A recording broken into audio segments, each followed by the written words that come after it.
नमस्कार दोस्तों, मैं पूजा स्वागत करती हूँ आप सभी का मेरे यूट्यूब चैनल हिंदी मनोरंजन कहानी पर। कहानी का अगला पार्ट, चलो तो कहानी शुरू करते हैं।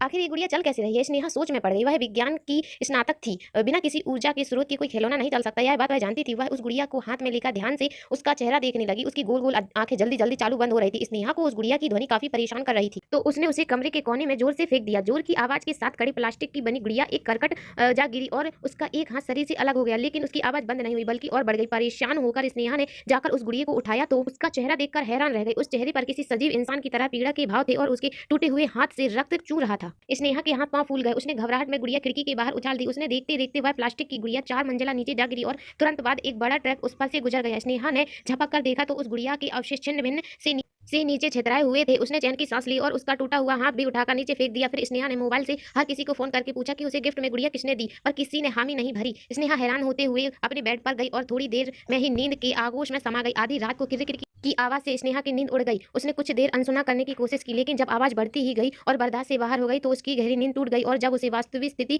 का आवाज हुआ तो उसकी आंखें आतंक से फट गई। वहीं शैतानी गुड़िया उसके बिस्तर पर पड़ी किरकिर कर रही थी, जिसका क्रियाक्रम कल ही ट्रक द्वारा किया जा चुका था।